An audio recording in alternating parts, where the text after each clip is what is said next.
Loud স্পিকারের আওয়াজ পৌঁছতেছে, যদি শোনার সুযোগ থাকে তো পর্দার অন্তরালে মা ও বোনেরা কোরআন হাদিস থেকে যতটুকুই তেলাওয়াত করলাম, আশা রাখি একই সামনে রেখে কিছু কথা রাখবো। সাথে সাথে সকলের কাছে অনুরোধ, যতটুকু শুনবো, যতক্ষণ শুনবো বা কথা যতক্ষণ হবে, পরিপূর্ণ মনোযোগ দিয়ে শুনবো। দ্বিতীয় আরেকটা অনুরোধ আছে, পরিবেশটাকে বিলকুল নীরব, নির্জুম, আওয়াজহীন রাখবে, কেননা এটা কোরআনী মাহফিল। কোরআনী মাহফিলের জন্য আল্লাহর ঘোষণা হলো, ইদা কুরিয়াল কোরআন ফাসতামিউ,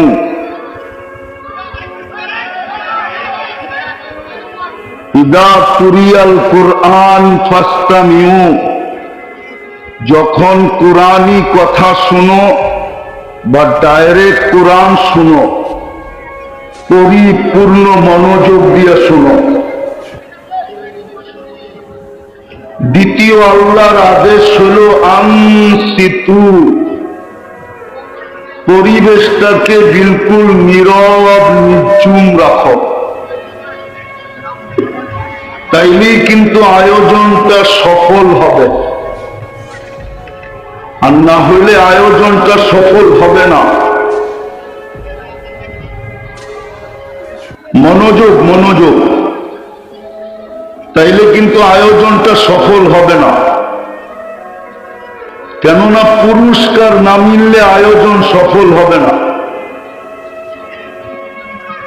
আল্লাহর হুকুম যদি মানা না হয়, তাইলে আয়োজনটা সফল হবে না। আল্লাহর হুকুম হইল ফাসতামিউ, মনোযোগ দিয়ে শুনো। আল্লাহর হুকুম হলো আনসিতু, বিলকুল চুপচাপ শুনো। তারপরে পুরস্কারের ঘোষণা আছে, লাআল্লাকুম তুরহামুন,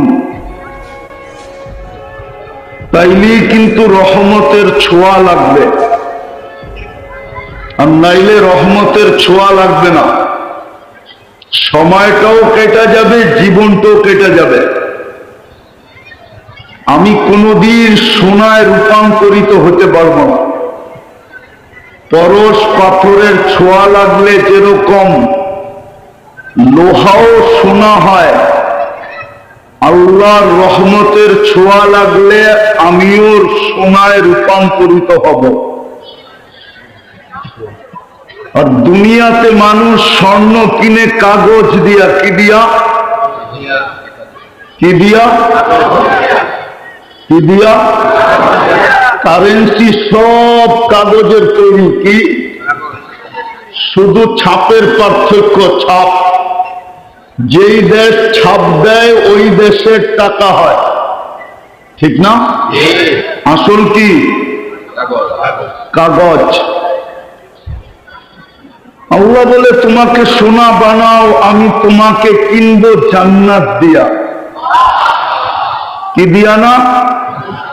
কাগজ দিয়া না। কি দিয়া কিনবে? কি দিয়া? জান্নাত দিয়া কিনবো। রহমতের ছোঁয়া না লাগলে সোনা হবে না। হায় হায়, সত্য এটাই। আমার কথা খুব মনোযোগ, আমার বয়ানে আওয়াজ চলবে না, মনোযোগ চলবে, মনোযোগ। আর আমি জানি শয়তান মনোযোগ দিতে দিবে না, পরিবেশটাকেও নীরব রাখতে দিবে না। কেননা শয়তান জানে যদি রহমতের ছোঁয়া লাগলো, এগুলো সব সোনায় রূপান্তরিত হবে, আর আল্লাহ সবগুলাকে জান্নাত দিয়ে কিনা নিবে। আমার পরিশ্রম বেকার হয়ে যাবে, বেকার। শুধু মাথায় মাটি মারা ছাড়া কোনো রাস্তা আমার জন্য থাকবে না। একটা উদাহরণ দিলে বুঝে আসবে হাদিস থেকে। বিদায় হজে যখন আল্লাহ রসুল উম্মতের জন্য কাঁদতেছিলেন মুজদালিফায়, তো সর্বশেষ দোয়াটা যখন কবুল হলো, হতে দেরি আল্লাহ রসুল কান্নার ভিতরে হাইসা উঠতে দেরি করেন নাই। সাহাবা জিজ্ঞাসা করছে, ইয়া রাসূলুল্লাহ, কান্নার ভিতরে হাসি, অর্থ তো বুঝলাম না। আল্লাহ রসুল বলতেছিল, আমি দেখতেছিলাম আমার দোয়া কবুল হতে দেরি, শয়তান মাথার ভিতরে মাটি মারতে দেরি করে নাই, তার মাটি মারার দৃশ্য দেখা আমি আমার হাসিকে ধরে রাখতে পারি নাই, এই জন্য আমি কান্নার ভিতরে হাসি দিছি। তো শয়তান জানে রহমতের ছোঁয়া লাগলে কি হবে, এই জন্য শয়তান কখনো মাইকে ডিস্টার্ব করবে, কখনো আমাদেরকে এলোমেলো করবে, কখনো মনোযোগ দিতে দিবে না, কখনো বিভিন্ন ভাবে সে বানচাল করতে চেষ্টা করবে। কিন্তু আজকে কে জিতবে? কে জিতবে? আমরা জিতবো, ঠিক না? পাক্কা তো? হ্যাঁ না শয়তান জিতবে? হ্যাঁ। তাইলে 100 টাকা খরচ করে লাভটা কি? যদি শয়তানই জিতলো, তাইলে এই মাস ভর পরিশ্রম, এত টাকা খরচ, এত লোকের সময় নষ্ট, এতক্ষণ বাসায় বসে ঘুমাইলেও তো একটু ভালো হতো, কালকে কর্মদিবস, ঠিক না? বিদায় শয়তানকে জিততে দেওয়া যাবে না, পাক্কা তো? হ্যাঁ, মনে আছে তো? আল্লাহ কিনবে কি দিয়া? জান্নাত দিয়া কিনবে, কি দিয়া? নাইলে কিন্তু যেই কয় টাকা বেতন পাই ওই কয় টাকা নিয়েই জীবন শেষ হয়ে যাবে। রাগ হবেন না, বর্তমান যেই পজিশন আছে এই পজিশন নিয়েই জীবনটা শেষ হয়ে যাবে। এই জন্যই কোরআন আমাদেরকে বুঝাইতে চেয়েছিল, আরাদিতুম বিল হায়াতিদ দুনিয়া, ও উম্মতে মুহাম্মাদি, তোকে তো জান্নাতের জন্যই উম্মতে মুহাম্মাদি বানাইছিলাম, নাইলে তো উম্মতে মুহাম্মাদি বানানোর দরকার ছিল না। ইগু কমায় দাও, ইগু কমায় দাও। ওকে বলেন আওয়াজ কমাইতে। আওয়াজ, আমারও তো আওয়াজ আছে, ঠিক না? না নাই? ওরা মনে করছে, ওই বললাম না, শয়তান ওর গাড়ে চাপতে যায়। কমাও, আওয়াজ কমাও। আমি এটা চিনি, এটা লিপটাচ, এটা ডাইনে গেলেও নিবে না, ওকে বলেন এটা চালাইতে। এটা বামে গেলেও নিবে না, এটার নামই লিপটাচ। লিপটাচ মানে হলো ঠোঁটে লাগায় বলতে হবে, লিপ মানে ঠোঁট, টাচ মানে টাচ করে বলতে হবে, টাচ করে। আমি এটা চিনি। তো যেটা বুঝাইতেছিলাম, ভালো মতে বোঝেন, ভালো মতে, ভালো মতে বোঝেন, কিন্তু নাইলে কাজে দিবে না, নাইলে বড় আফসোস করতে হবে। দুনিয়া তো এই মজমা এমন কিছু পায় নাই। আমার বিশ্বাস এইখানে কোনো আসলিয়ার কুটিপতি বসা নাই।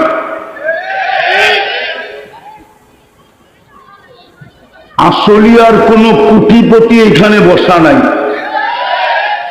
আমার বিশ্বাস বাড়িওয়ালাও বসা আছে কিনা আমি জানি না।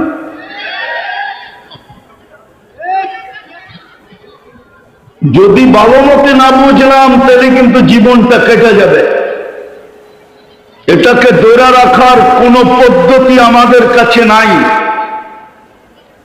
এটা নিজের গতিতে কেটে যাবে। আর কাল কিয়ামতের দিন শুধু আফসোস আর আফসোস হবে। ওই দিন আফসোস করলে কোনো কাজে দিবে না।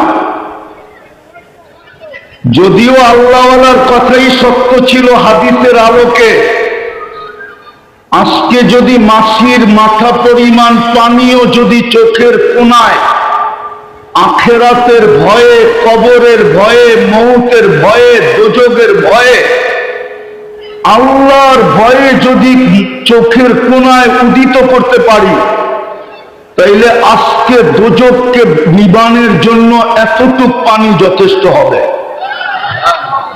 কিন্তু কালকেরটাও শোনা নেই।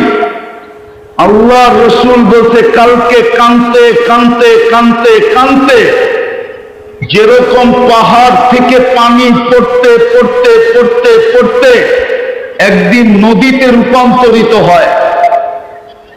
দুনিয়ার সমস্ত নদীর এই উৎস হল পাহাড়। পাহাড় থেকে পানি গড়ায়া পড়তে পড়তে পড়তে পড়তে নদীর উৎস, নদী তৈরি হয়। আল্লাহ রসুল বলছেন কানতে কানতে কানতে কানতে এই গালের ভিতরে এরকম গর্ত হবে, এরকম গভীর হবে, দুনিয়ার সবচেয়ে বড় শিপ যদি চালাইতে চায় তো চালাইতে পারবে, কিন্তু আল্লাহ একবারও তাকায়া দেখবে না, একবারও তাকায়া দেখবে না। অথচ আজকে যদি দেখি, আজকে হাদিস বলে রাত্র সূর্য ডুবলো না, সূর্য ডুবলো না, সূর্য ডুবতে দেরি আল্লাহ হাত প্রসারিত করতে দেরি করেন নাই। মনোযোগ দিয়া কিন্তু ইয়াবসুতু ইয়াদাহু লাইলান, আল্লাহ বলে সূর্য ডুবতে দেরি, আমি হাত প্রসারিত করতে দেরি করি নাই। হাত্তা ইয়াতুবা মাসিআন নাহার, তুই সারা দিন কত গুনাহ করলি, কি কি করলি, কত বড় করলি, আমার এটা বিষয় ছিল না। বিষয় তো ছিল সূর্যটা ডুবতে দেরি, তুই যদি হাত উঠাইতে দেরি না করতি। আমার তো বিষয় হইল তুই হাত উঠাইতে দেরি করলি কেন? সারাদিন গুনার ভিতরে ডুবা ছিলি, আমার কোনো আপত্তি ছিল না। কতগুলা করলি তাও কোনো বিষয় ছিল না, কত বড় বড় করলি এটাও আমার তাকানের বিষয় ছিল না। সূর্য ডুবতে দেরি, তুই যদি হাত উঠাইতে দেরি না করতি, উঠাইতে দেরি, আমি মাফ করতে তো দেরি করার বিষয় ছিল না। অঙ্গীকার তো ছিল ওয়াস্তাগফিরহু ইন্নাহু কানা তাওয়াবা। আল্লাহ বলে তুই চাইতে দেরি, আমি তো মাফ করতে দেরি করার বিষয় ছিল না। আমি তো মাফ করতে দেরি করতাম না, সাথে সাথে মাফ করে দিতাম। আবার দ্বিতীয় বলতেছে ইয়াবসুতু ইয়াদাহু নাহারান, আল্লাহ বলে সারা দিন হাত প্রসারিত করেছিলাম, তুই রাতের অন্ধকারকে সুবর্ণ সুযোগ মনে করা সারা রাত্র গুনায় কাটায় দিচ্ছিস। আমাদের যুবকরা সারা রাত্র ইন্টারনেটে গুনাহ করতে থাকে, আমার সমাজের যুবতীরাও সারা রাত্রে ইন্টারনেটে গুনাহ করতে থাকে। আমার সমাজের মানুষগুলা সারা রাত্রকে সুবর্ণ সুযোগ মনে করে গুনাহ করতে থাকে। আল্লাহ বলে এটা তো কোনো বিষয় ছিল না। হাত্তা ইয়াতুবা মাসিআল লাইল, সূর্যের আলো উঠতে দেরি, সূর্য উঠতে দেরি, তুই যদি মাপ চাইতে দেরি না করতি, রাতের গুনাহ তো কোনো বিষয় ছিল না। ভালো মতে বোঝেন কিন্তু, নাইলে জীবনটা কেটে যাবে। উম্মতে মুহাম্মদী আপনি, আমরা জানি না আমরা কার উম্মত, আমরা জানি না আমাদের পিছে কে আছে, আমরা জানি না আমাদের পিছে কি শক্তি আছে, আমরা জানি না। এই জন্য ভালো মতে বুঝি, কথা লম্বা হবে না।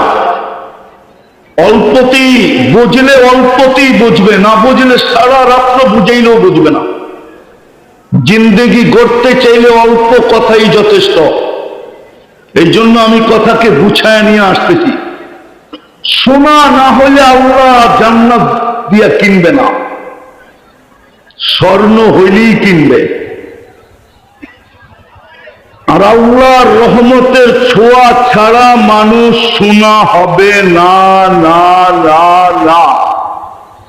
কিন্তু যদি কেউ প্রশ্ন করে আল্লাহর রহমতের ছোঁয়া, রহমত তো কোনো বস্তু না, পাথর বুঝলাম বস্তু, রহমত তো কোনো দেখা যাওয়ার বস্তু না, রহমত তো কোনো পদার্থ না। পাথর তো পদার্থ, চোখে দেখা যায়, ছোঁয়া লাগলে লোহাও শোনা হয়, কিন্তু রহমত তো চোখেও দেখা যায় না, এটা কোনো পদার্থ না।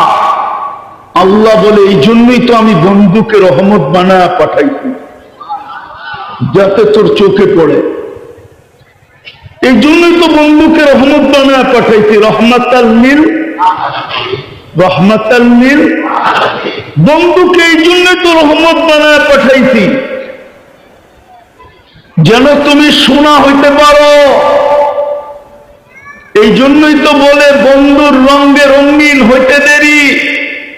আল্লাহ নিজেই বলে ইনতুতিউহু তাহতাদু, বন্ধুর রঙে রঙিন হইতে দেরি, আমি তোমার গলায় হেদায়েতের মালা পরাইতে দেরি করব না। যেমন একটু আগে মেডেল পরাইল না, আল্লাহ বলে আমিও হেদায়েতের মেডেল তোমার গলায় পরায় দিব, বন্ধুর রঙে রঙিন হইতে দেরি। শুধু এইখানেই শেষ না, ফাত্তাবিউনি ইউহিব্বুকুমুল্লাহ। আল্লাহ বলে এরা তো একটা পড়াইলো, আমি কয়েক ডজন পড়ায় দিব, কয়েক ডজন। দ্বিতীয়টা বলতেছি, দ্বিতীয়টা ইউহিব্বুকুমুল্লাহ, বন্ধুর রঙে রঙিন হইতে দেরি। আল্লাহ বলে আমি তোমাকে ভালোবাসার মেডেল পড়ায় দিতে দেরি করব না। তৃতীয় ইয়াগফির লাকুম যুনুবাকুম, গুনাহ যতই থাকুক না কেন আমি মাফ করে দিতে দ্বিধা করব না, মাফ করে দিতে। আর কি চাই? আর কিছু লাগবে? হ্যাঁ। চতুর্থ আল্লাহ বলতেছেন মান আতা আর রাসূল ফাকাদ আতা আল্লাহ, যে আমার বন্ধুর রঙে রঙিন হইল সে যেন আমার রঙেই রঙিন হইল। এই জন্যই তো ইমাম বুখারী রহমতুল্লাহ আলাইহি লেখছেন, কবরের প্রথম প্রশ্ন কি? আরে বলেন না, হুজুররা বলুক না। মান? ইমাম বুখারী বলে না, ইমাম মুসলিমও বলে না, কবরের প্রথম প্রশ্ন এটা না। ইমাম বুখারী রহমতুল্লাহ আলাইহি বলেন কবরের প্রথম প্রশ্ন হলো মা কুনতা তাকুলু ফি হাযার রাজুলি মুহাম্মাদিন, যার উম্মত বানায়া আমি তোমাকে এত বড় মর্যাদা দিলাম, আর এতগুলা গ্যারান্টি কার্ড দিলাম, এত বড় মর্যাদা দিলাম, তুমি আগে প্রমাণ করো ওই নবীর রঙে রঙিন কতটুকু। এটা হলো কবরের প্রথম প্রশ্ন। মা কুনতা তাকুলু ফি হাযার রাজুলি মুহাম্মাদিন, কেননা সোনা বানানোর জন্যই তো আমি বন্ধুকে পাঠাইছিলাম, বন্ধুর ছোঁয়াই তো তুমি সোনা হবে, আর সোনা হইলেই তো আমি তোমাকে জান্নাত দিয়ে কিনব। অথচ এই মজমা তো জান্নাত চিনে না। চিনেন জান্নাত? চিনেন?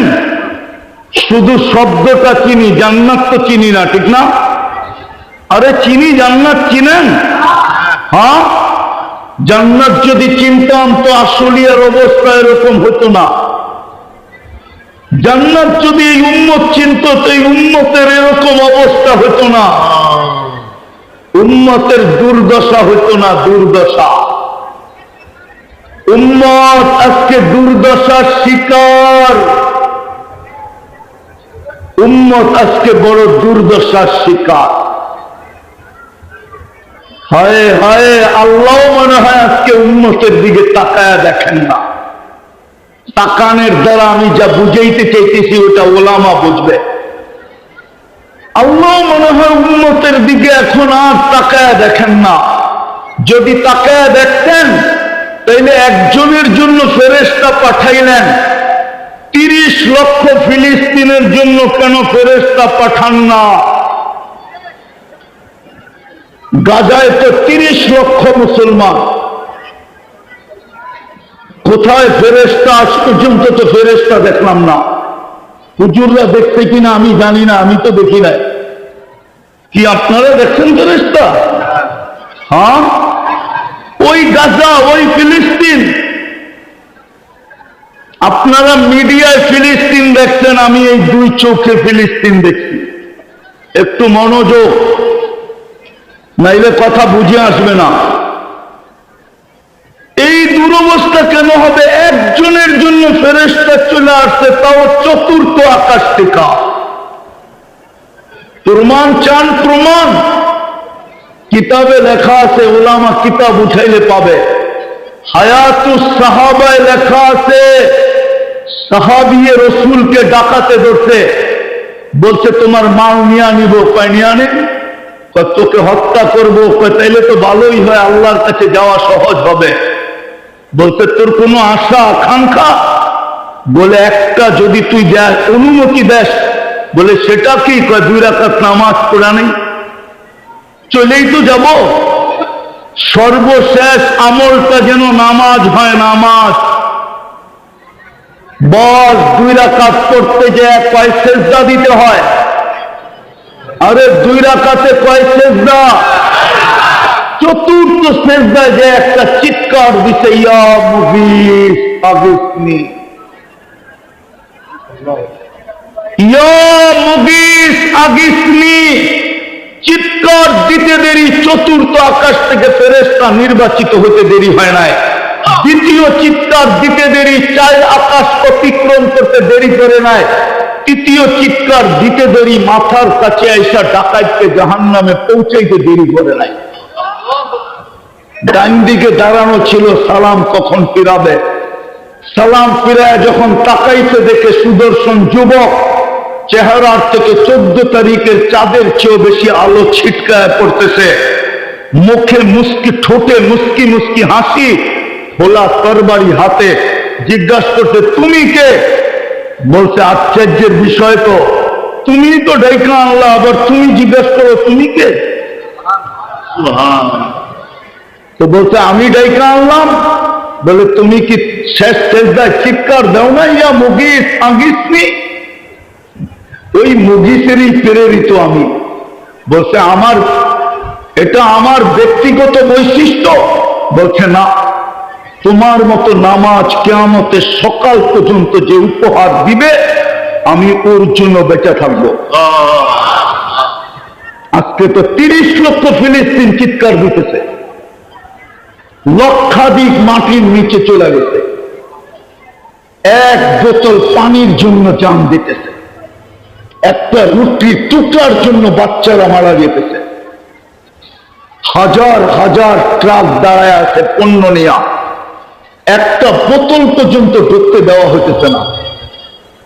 ফেরেশতা কোথায়? কেন এত নারাজ হলেন আল্লাহ আমাদের উপরে? ফেরেশতা পাঠান না তো পাঠান না কেন? ফেরেশতা না পাঠাইতেন, আবাবিল পাঠায়া দিতেন। দুনিয়ার সবচেয়ে বেশি আবাবিল তো ফিলিস্তিনে বাস করে। আমি চোখে দেখা বলতেছি, চোখে দেখা। আজ থেকে 15 বছর আগে আমি ফিলিস্তিন গেছি। আমি চিনি ইব্রাহিম আলাইহিস সালাম কোথায় ঘুমাইতেছে, আমি চিনি মুসা আলাইহিস সালাম কোথায় আরাম করতেছে, আমি চিনি মুসা আলাইহিস সালামের শ্বশুর কোথায় আরাম করতেছে, আমি চিনি মুসা আলাইহিস সালামের শিষ্য ইউসা বিন নুন আলাইহিস সালাম কোথায় ঘুমাইতেছে, আমি চিনি 70 জন নবীরা কোথায় কোথায় ঘুমাইতেছে। আমি চোখ দিয়া চিনি, চোখ দিয়া, কিতাব দিয়া না। আমি চিনি 45,000 সাহাবাদের কবর কোন কোন জায়গায় ছড়ানো আছে। আমি চিনি জাফর ইবনে আবু তালেব কোথায় শুয়ে আছে। আমি চিনি যায়েদ ইবনে হারেসা কোথায় শুয়ে আছে। আমি চিনি আব্দুল্লাহ ইবনে রাওয়াহা কোথায় ঘুমাইতেছে রাদিয়াল্লাহু তাআলা আনহু। ওই জমিন, যেই জমিনে ১৬ লক্ষ নবীদের সম্মেলন হয় মেরাজের রাত্রে, কোন রুহানি সম্মেলন না, সশরীরে সম্মেলন। আমি চিনি মুহাম্মদুর রাসূলুল্লাহ কোন পাথরের সাথে বোরাককে বাঁধছিলেন, কোন পাথরের সাথে, এটা আমি চিনি।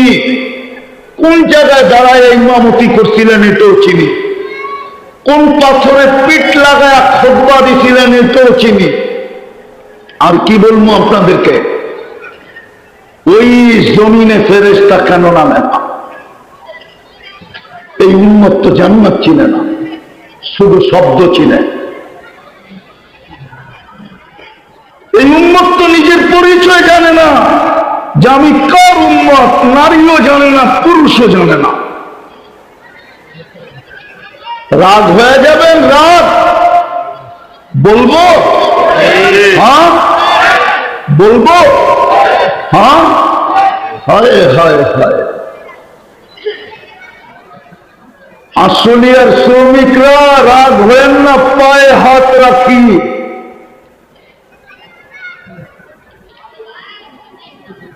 যা কিছু এই আসলিয়াতে বিক্রি হয় গার্মেন্টসের, সব যেগুলা বিদেশে পাঠাইতে পারে না, ওইগুলা কি অপশনে বিক্রি করে আপনাদের কাছে বিক্রি করে, ওইগুলা পাই খুশি হয়ে গেলেন। শুধু জান্নাতের শব্দটা জানি, জান্নাত চিনি না। নারীর চালচলনও তো বলে না ও জান্নাত চিনে না, যুবকের চালচলনও বলে ও জান্নাত চিনে না। অথচ আল্লাহ তো বলে ইন্নাল্লাহ আশতারা, আল্লাহ তো বলে আমি কিনতে চাই তোকে। এতক্ষণ পরে দলিল দিলাম, আল্লাহ তো বলে তোকে আমি কিনতে চাই, কিন্তু নিজেকে সোনা তো বানা। তুই তো উম্মতে মুহাম্মদী, তোরে তো আমি জান্নাতের জন্যই উম্মতে মুহাম্মদী বানাইছি। এই উম্মত তো জান্নাতের জন্য তৈরি। এই উম্মত যদি জান্নাতের জন্য তৈরি না হইতো, তাহলে মুহাম্মদুর রাসূলুল্লাহকে আগে কেন জান্নাত দেখাইলেন? দুনিয়ার নিয়ম তো এটাই, বাড়ি যদি বানাইতে দেওয়া হয় কাউকে, সে বাড়ি কমপ্লিট করে বাড়ির মালিককে ডাকে যে চাবি নেওয়ার জন্য আসেন, আগে দেখেন, ওকে করেন আপনার ডিজাইন মতো হলো কিনা।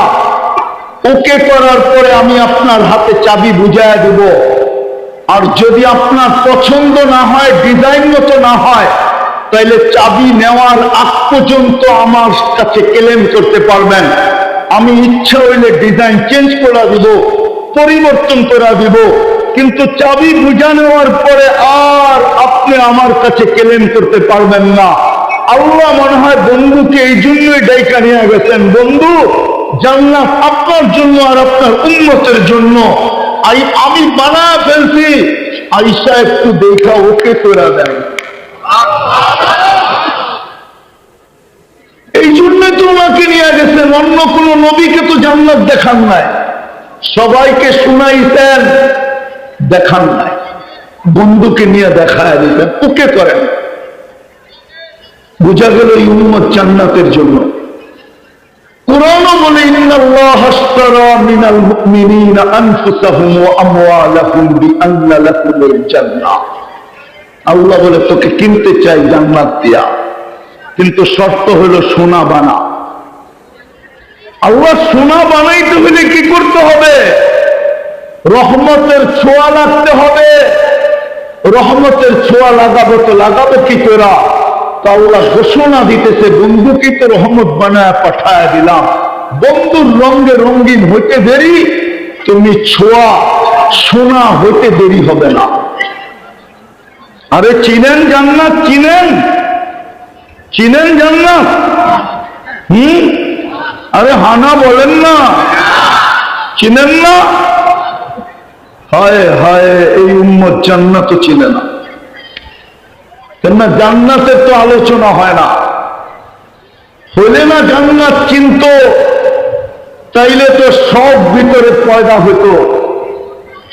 তাইলে তো বাচ্চাও জান্নাতের জন্য পাগল হতো। পুরুষ তো পুরুষ, নারী তো নারী, যুবক তো যুবক, যুবতী তো যুবতী, বাচ্চা পর্যন্ত জান্নাতের জন্য পাগল হতো। যেরকম সাহাবায়ে কেরামের জামানায় বাচ্চা পর্যন্ত জান্নাতের জন্য পাগল ছিল। নাইলে পায়ের উপরে ভর করে দাঁড়াইলো তো দাঁড়াইলো কেন? লম্বা হইলো তো হইলো কেন? ও তো জান্নাতের শৌকে লম্বা হয়েছে, পায়ের উপরে ভর করে দাঁড়ায়। আল্লাহ রসুলের চোখে ফাঁকি। আল্লাহ রসুল বলতে ধরা ফেলছি, তুমি ছোট, তোমাকে নেওয়া যাবে না। বলছে আমার একটা যুক্তি শেষ, আরেকটা যুক্তি আছে। বলছে সেটা কি? বলে আমার বড় ভাইকে আপনি গ্রহণ করতেন, ওর গায়ে আমার চেয়ে বেশি শক্তি না। যদি বিশ্বাস না হয় তো আপনি মূল্য যুদ্ধ লাগায় দিয়ে দেখতে পারেন। আল্লাহ মনে হয় বন্ধুর কানে কানে বলে দিচ্ছিলেন, বন্ধু তামসা দেখেন না, তামসা দেখেন না, আপনিও দেখেন আমিও দেখি। তো অনুমতি দিয়া দিচ্ছেন, বড় ভাই গলায় বেড়া কানে কানে বেড়া দিচ্ছে, তোর জান্নাত হয়ে গেছে, আমারটা হইলে তোর অসুবিধা কি? গাদ্দারি করিস না, দুধ কিন্তু এক জায়গা থেকেই পান করছি, দুধে গাদ্দারি করিস না। আর যেখানেই করতে মন চায় কর, কিন্তু লা তাকদির ফি দুররিহা, মার দুধের ভিতরে গাদ্দারি করিস না। বড় ভাই মেনে নিছে। বড় ভাইকে ছোট ভাই আশ্রয়িতেছিল। আল্লাহ রসুল সাবাস সাবাস বলতেছিল। আমার মনের ধারণা বলে, আরে আল্লাহ রসুল তো সাবাস পরে বলছে, আল্লাহ মনে হয় আরো টিকা সাবাস আগে বলছে। সাবাস, জান্নাতের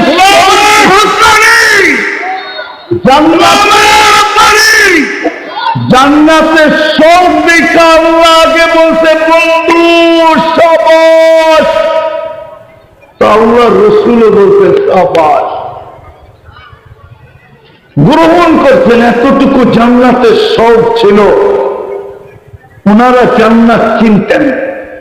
আল্লাহ রসুল এতটুকু শুনাইছিলেন জান্নাত, শুনাইতে শুনাইতে শুনাইতে শুনতে শুনতে শুনতে শুনতে সবার সামনে জান্নাত চলে আসছিল। উপরে তাকাইলেই জান্নাত দেখতেন, তাকাইলেই, নাইলে ইমাম কর্তবী কোত্থেকে লেখার সুযোগ পাইতেন। ইমাম কর্তবী লিখতে যুবকের কাহিনী। যুবক সারা রাত্র নামাজ পড়ে আর সারাদিন রোজা রাখে। গড়ালারা বুঝাইছে এত নামাজ পড়িস না, পাগল হয়ে যাবি। বন্ধুরা বুঝাইছে এত রোজা রাখিস না, মাথা রক শুকায়, তার ছিঁড়া যাবে। একদিন সকালে রাস্তা দিয়ে দৌড়াইতেছে আর বলতেছে আইনা আইনা, আইনা কোথায়? তো গড়ালারাও বলতেছে তার ছিঁড়ছে, বন্ধুরও বলতেছে তার ছিঁড়ছে। যে জিজ্ঞাসা করছে তার কি ছিড়ল? না, তার ছিঁড়ে না, কাঠ ঠিকই আছে। বলে তাইলে রাস্তা দিয়ে দৌড়াস কেন আর বলিস কেন আইনা আইনা? সকালে একটু ঘুম আসছিল, জান্নাতের বাগান দেখলাম যেটা ফুলে আর ফলে ভরা। ও আসলিয়ার শ্রমিক পেশার মানুষগুলা, জান্নাতে ফল ধরবে সোনার গাছে, রূপার গাছে, কাঠের গাছে না। কিসের গাছে? আরে বলেন না, জান্নাতে ফল ধরবে সোনার গাছে। রূপার মজমার বেশি কিছু করতে হবে না, এই উম্মতেরই বেশি কিছু করার দরকার ছিল না। আমি তো প্রথমেই একটা দেখাইলাম, এই উম্মত যদি কিছু নাও করত, যদি একটা কাজই করতো, একটা যেটা প্রথমে দেখাইছি, সূর্য উঠতে দেরি মাপ চাইতে যদি দেরি না করত, সূর্য ডুবতে দেরি মাপ চাইতে যদি দেরি না করত, যদিও নাকি সূর্য উঠার সময় চিৎকার দিছিল আনা ইয়াউমুন জাদীদ ফাক্তানিম, আমি নতুন দিন, সুবর্ণ সুযোগ তোর হাতে আছে।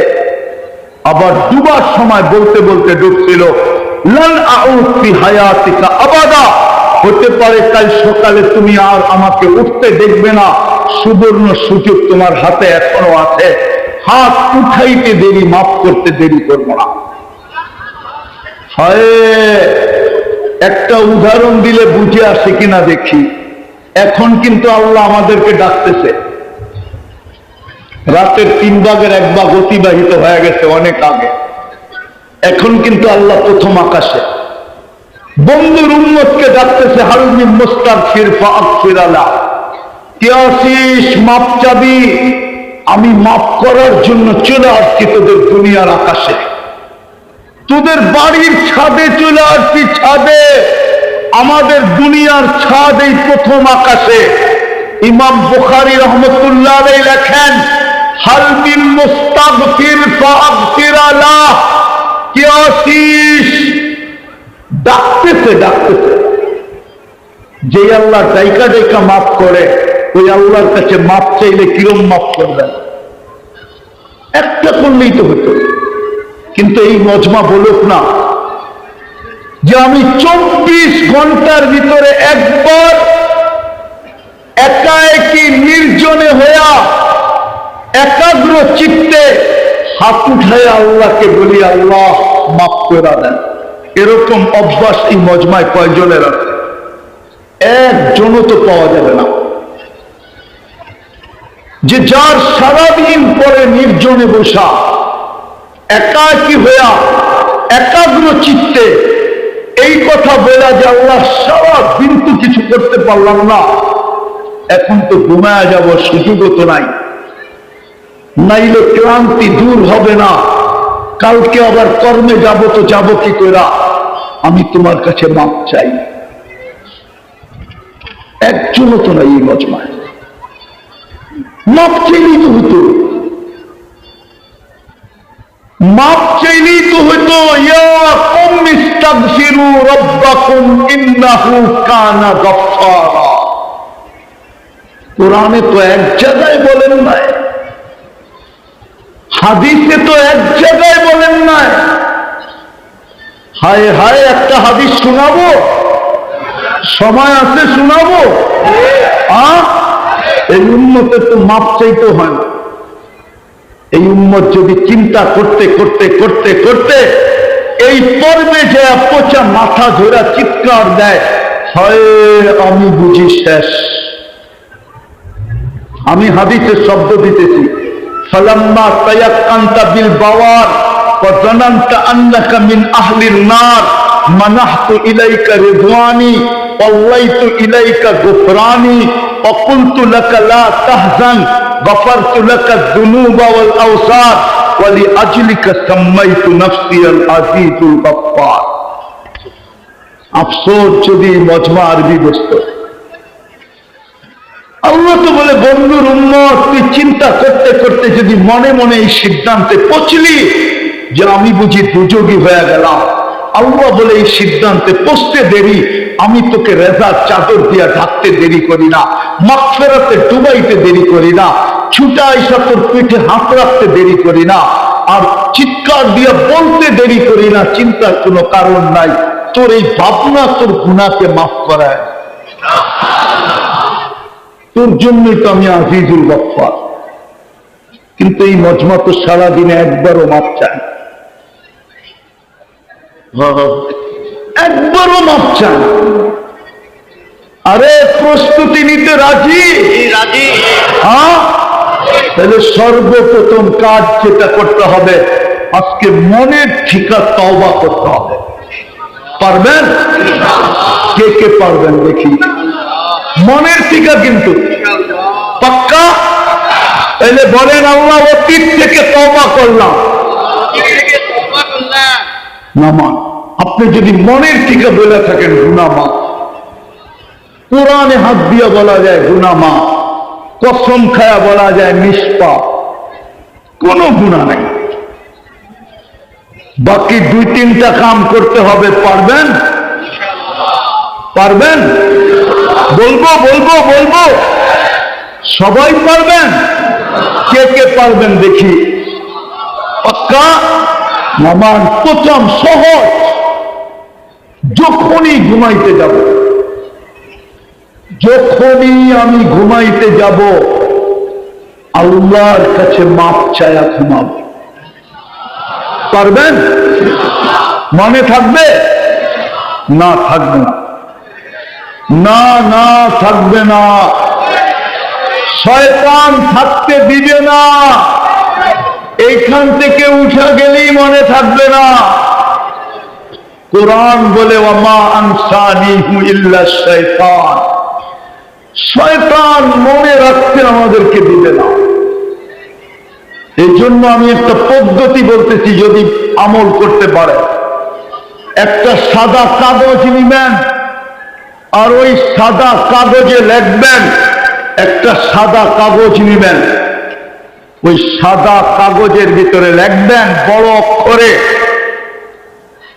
বড় অক্ষরে লিখবেন আমি মাপ চাইয়া ঘুমাবো। যেইখানে আপনি ঘুমান এমন জায়গায় এটাকে লাগান যে কামরায় ঢুকতেই আপনার প্রথম চোখে পড়ে, তাইলে আপনি বলবেন না। কিন্তু এরপরও দেখা যাবে মাঝে মাঝে শয়তান উঠায়া ফালায়া দিবে। যখনই দেখবেন এটা নাই, মনে করবেন শয়তান ফালায়া দিতে, আবার লেখা লাগায় দেয়। কসম খোদার, আপনি 6 মাস কন্টিনিউ করেন, আমার বিশ্বাস আপনি 6 মাস কন্টিনিউ করেন, আমার বিশ্বাস এই 6 মাস আল্লাহ যাইতে দিবে না। এর আগেই আপনি আমাকে খুঁজবেন, শুধু মনের কথাটা বলার জন্য যে হুজুর শিখাইলেন কি, আমি করতে শুরু করলাম কি, আর আল্লাহ আমাকে দেখাইতে শুরু করলো কি। আমরা দিন দিন প্রমাণ পাইতেছি, বিদায় আমাদের বিশ্বাস বাড়তেছে। দিন দিন ডেলি দিন দিন প্রমাণ পাইতেছি, যুবকদের মাধ্যমে, পুরুষদের মাধ্যমে আমরা দিন দিন প্রমাণ পাইতেছি। যারা কন্টিনিউ করতেছে ওরা আমাদের কাছে ছুটে আইসা, কখনো ফজর পড়তে হয় আমার সাথে, ফজর পড়ে আমার সাথে, তারপরে বলে, কখনো রাস্তায় থামায় বলে, কখনো ফোন করা বলে। আমার বিশ্বাস আপনিও যদি করতে পারেন 6 মাস পর্যন্ত আল্লাহ যেতে দিবে না। এর আগেই আপনি আপনার চোখে দেখতে থাকবেন। পারবেন? কি করব? যখনই ঘুমাবো তখনই মাপ চায়া ঘুমাবো। আর এটা সহজ করার জন্য সাদা কাগজে লেখা টানায় দিব, আমি মাপ চায়া ঘুমাবো। ঘরের মানুষগুলাকেও বলেন, ছেলে পেলে কেউ বলেন, মা বোনদেরকেও বলেন, যেন মাপ চায়া ঘুমায়। না হলে হতে পারে একদিন ঘুমাবো আর কোনদিন ঘুমের থেকে উঠবো না, সুযোগ আমার হাতের থেকে চলে যাবে। সারা জীবন চোখের পানি ঝরাইলেও আল্লাহ একবারও তাকায় দেখবে না। আমার কাছে যদি আধ্যাত্মিক শক্তি থাকতো তাহলে আমি আশুলিয়ার সবচেয়ে বড় কবরস্থানে, এই জিরাবর সবচেয়ে বড় কবরস্থানে আপনাদেরকে নিয়ে যেতাম আর দেখা দিতাম যে বহুত মানুষ এই কবরস্থানে আছে, সারা দিন মাপ চাইতেছে, একবারও আল্লাহ তাকায় দেখেন না, কোনদিন তাকায় দেখবেন না, কোনদিন দেখবেন না। আর এটা যুক্তিসঙ্গত হয় না। আল্লাহ বলে, যতদিন দুনিয়ার পিঠে ছিলি আমি তোকে মাফ করার জন্য ডাকতাম, কিন্তু তুই 1-12-24 ঘন্টায় হাত উঠায়া মাপ চাইতি না। আজকে তুই মাপ চাইলে আমি তাকাবো তো তাকাবো কেন? গুরুক্ষেপ করবো তো করবো কেন? দয়া দেখাবো তো দেখাবো কেন? পারবেন দেরি শোয়ার সময় মাপ চায় ঘুমাইতে? ওয়াদা? তার দ্বিতীয়, আজকের থেকে নামাজ কখনো ছাড়বো না। ওয়াদা? পাক্কা? সত্য? এর চেয়ে বড় অপরাধ কিছু নাই। বাংলা একটা প্রবাদ বাক্য আছে, শ্বশুর বাড়ি নিত্য গেলে বলে জুতার বাড়ি। আগেরটা বললাম না, শ্বশুর বাড়ি নিত্য গেলে কি? হুজুররা মনে হয় বোঝে নাই, ঠিক না? শ্বশুর বাড়ি মধুর হাড়ি নিত্য গেলে কি? অথচ মাইয়া উঠায়া দিয়া দিতে হাতে, ঠিক না? কলিজার টুকরাটা উঠায়া দেওয়ার পরেও, কলিজার টুকরাটা ছেলেটার হাতে উঠায়া দেওয়ার পরেও দুনিয়ায় প্রবাদ বাক্য বানায়া দিছে, ডেলি যাওয়া যাবে না, ডেলি গেলে 2 দিন পরে শাশুড়ির চেহারাও বদলায়া যাবে। আর একাধারে যদি 1 মাস এরকম ডেলি যাইতে থাকে তো শ্বশুর বলতেও পারে আমারটা আমারে ফেরত দিয়া দে, তুই যা, ঠিক না? হ্যাঁ, ডেলি 5 বেলা কে ডাকে? আরে কে ডাকে? কে ডাকে? জুতার বাড়ি দিতে ডাকে? হ্যাঁ, আল্লাহ তো বলে সম্মানের মালা দিতে ডাকি। ওয়াজাব আলাল মাজুর আইয়ুকরিমাজ যায়ের, তুই যদি ডেলি 100 বার আসিস তো তোর সম্মানের মালা বাড়তেই থাকবে, আমরা কোনোদিন কমাবো না। শুধু সম্মানের মালা না, জান্নাতের চাবি দিতে ডাকি, চাবি, জান্নাতের চাবি দিতে ডাকি তোকে, জান্নাতের চাবি। তুই যে ইমানদার এটার সার্টিফিকেট দিকে তোকে ডাকি। নাইলে ওলামাদেরকে বললো কেন, যাকে বেশি বেশি মসজিদে আসতে দেখো, ওই ইমাম সাহেব তুমি আগে লেখা দাও এই লোকটা জান্নাতি, এই লোকটা ইমানদার। আরেকটা শুনবেন, আল্লাহ বলে কিয়ামতের দিন সবচেয়ে বেশি আলোকিত বানানোর জন্য ডাকি। তোর চেয়ে বেশি আলোকিত কিয়ামতের দিন কেউ হবে না। নাইলে এই হাদিস কেন আসলো, বাশশিরিল মাশাঈদ ফি যুলামি ইলাল মাসাজিদ বিনূরিত তাম ইয়াউমাল কিয়ামাহ। ও তোমরা সুসংবাদ দিয়া দাও, যাকে সকাল সন্ধ্যা মসজিদে আসতে দেখো, কিয়ামতের দিন ওর চেয়ে বেশি আলো কারো কাছে হবে না। সবচেয়ে বড়টা শোনাবো, আল্লাহ বলে তোকে ডাকতেছি প্রতিবেশী বানানোর জন্য।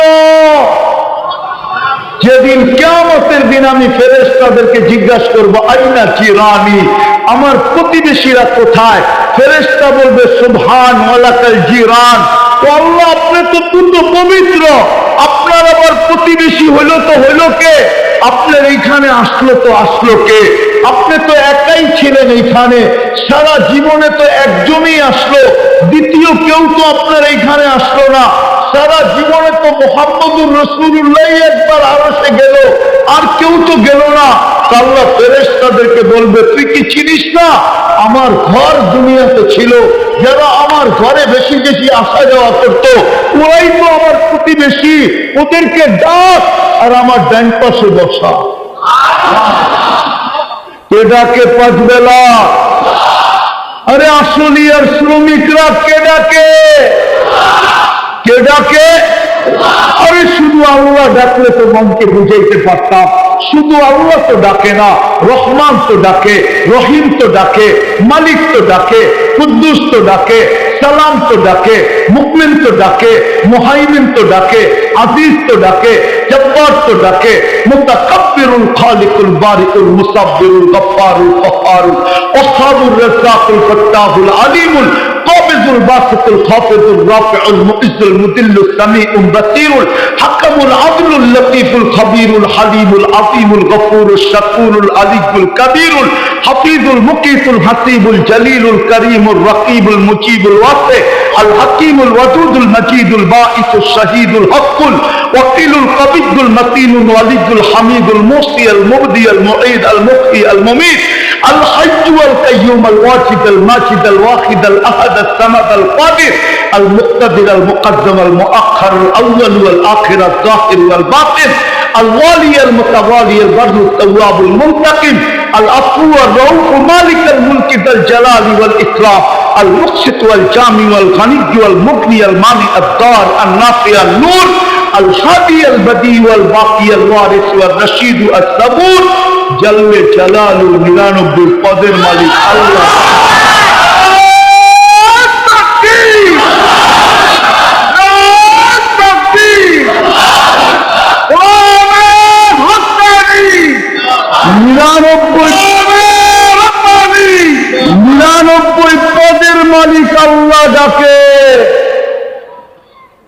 আশুলিয়ার মানুষ 24 ঘন্টা যিনি আমাদেরকে সেবা দেয়। যদি পানির দামে অক্সিজেন কিনতে হতো তাইলে এই মজমা যেই কটা বেতন পায়, যেই কয় টাকা বেতন পায়, 2 দিন অক্সিজেনের বিল দিতে পারতো কিনা সন্দেহ আছে। এই এন্টার আশুলিয়ায় যত মানুষই বলুক না কেন যে আশুলিয়ার বাদশাহেরা, আশুলিয়ার জমির মালিকেরা, কেউ হায় হায়, আমার মনে হয় না কারো কাছে অ্যাবিলিটি আছে যে ডেলি শুধু অক্সিজেনের বিল দিবে। অক্সিজেনের ডেলি 16,500 টাকা বিল দিতে হতো যদি পানির দামে 30 টাকা লিটার অক্সিজেন কিনা ব্যবহার করতে হতো। ডেলি আমরা 550 লিটার অক্সিজেন নেই, 30 টাকা লিটার। 550-কে 30 দিয়ে গুণ দেন, দেখেন কয় টাকা বিল হয়। 16,500 টাকা মাসে বিল দিতে হইতো। 4,95,000 টাকা পার হেড, পার ফ্যামিলি না, পার মাথা। নাই এরকম অ্যাবিলিটি আলা একজন, এই দুনিয়াতেই নাই। দুনিয়াতে কেউ হতো না যে ডেলি বিল দিতে পারে।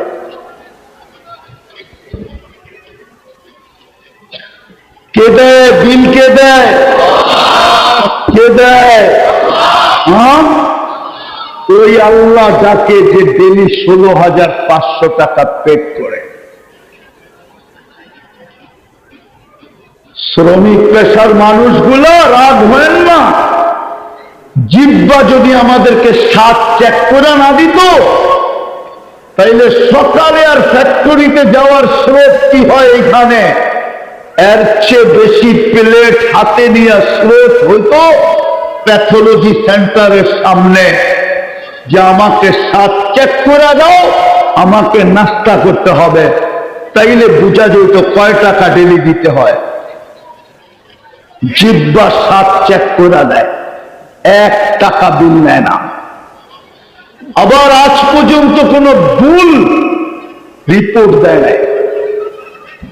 যতদিন পর্যন্ত আমি বেঁচে থাকবো এই জিহ্বা কোনো ভুল রিপোর্ট দিবে না। বিজ্ঞান আজ পর্যন্ত খুঁজে পায় নাই জিহ্বার ভিতরে এরকম কি লাগানো আছে ও ছুঁইতে দেরি, রিপোর্ট দিতে দেরি করে না।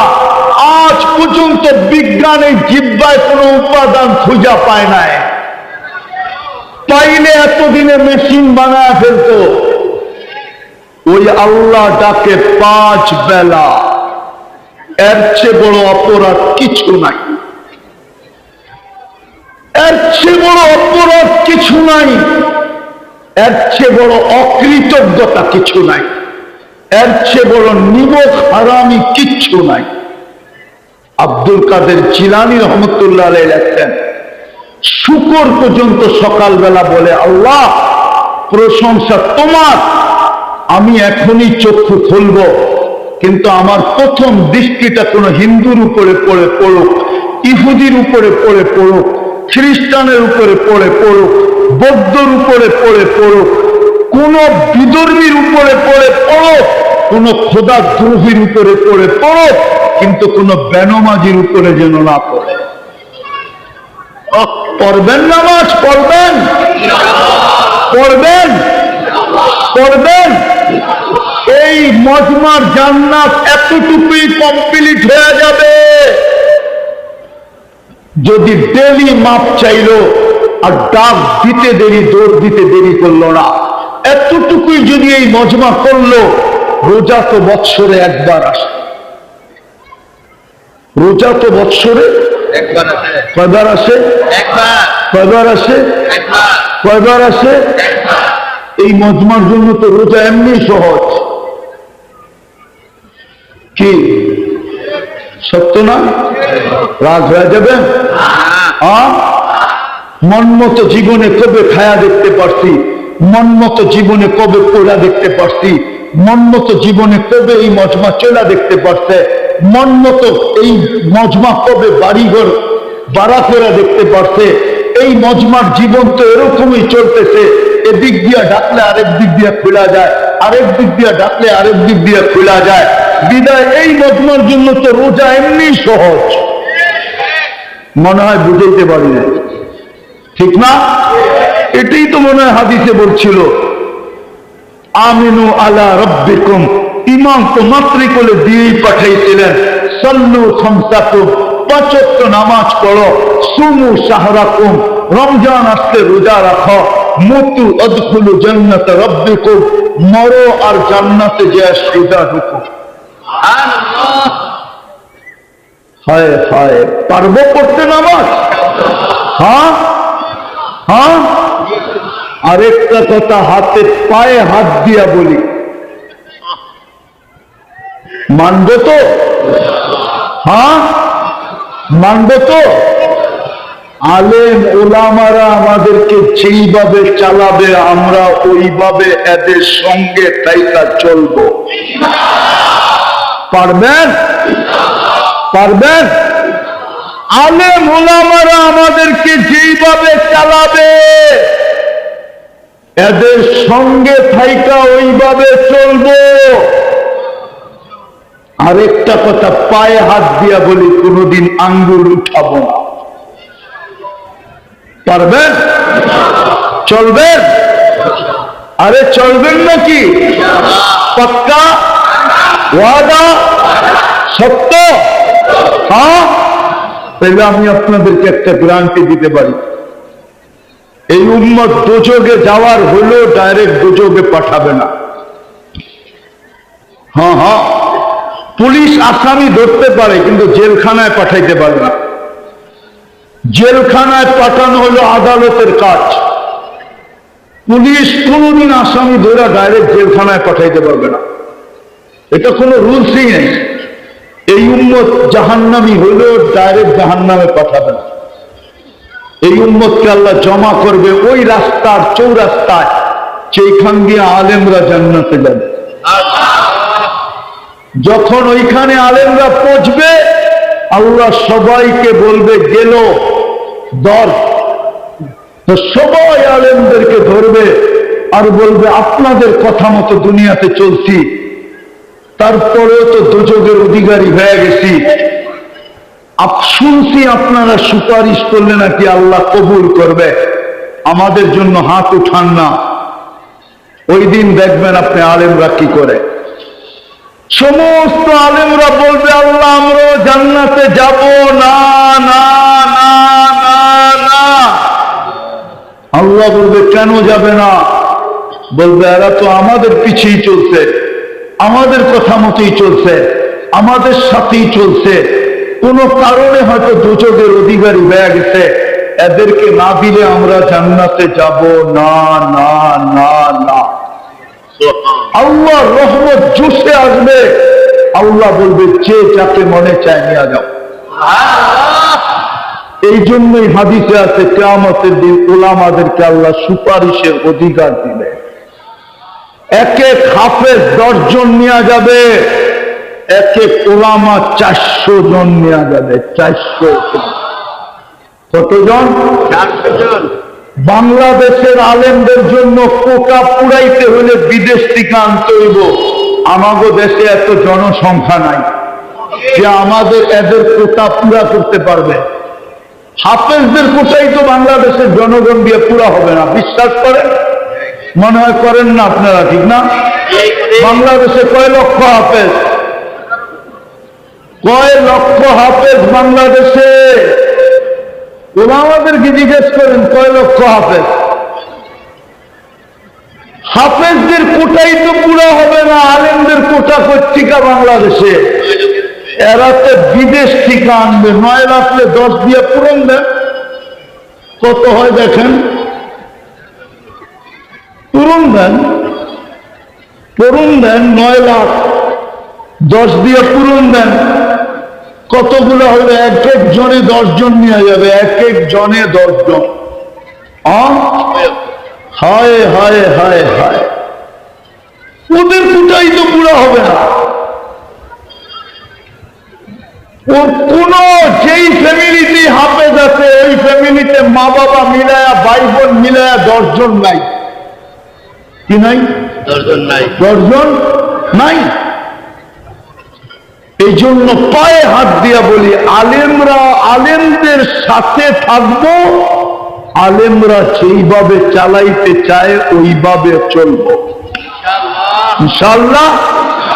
আল্লাহ আমাদেরকে আমল করার তৌফিক দান করেন।